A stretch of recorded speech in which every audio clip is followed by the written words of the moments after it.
This video will be to fix the handle on a shed. One of the two handles on the doors broke off, and so because it broke off, you're not able to lock the shed. Let me show you. All right, so here we have the left which handle, and the right one should look the same as this one, but as you see, it does not.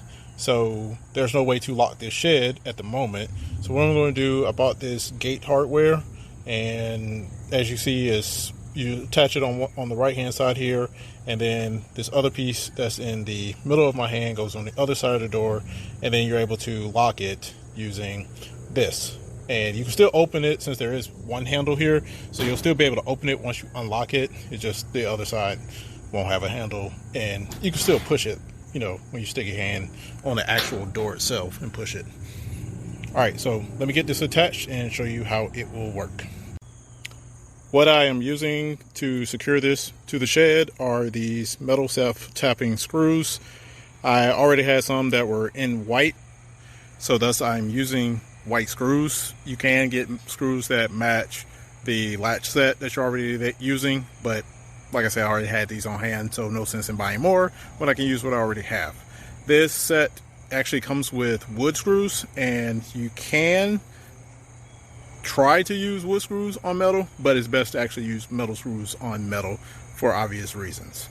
All right, so now that I have this side already installed, and it just takes 3 screws, so then I'm gonna align it about where it needs to be for the other side to catch and install it in the same manner, which is using these metal screws to secure it to the shed door. And with that, it is installed. As you see, you just pull it. It has a little bit of play on it. The doors themselves can actually move too with this still on here, but you can't open it.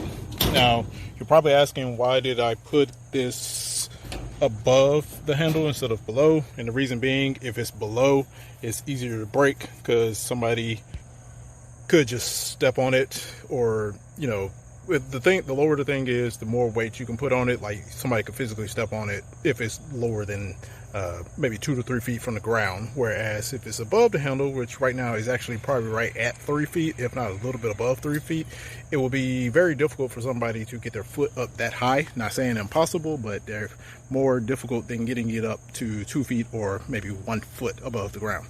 So that's why it's high. You could put more than one of these on here just to be able to fix it, but one, in my opinion, should be sufficient.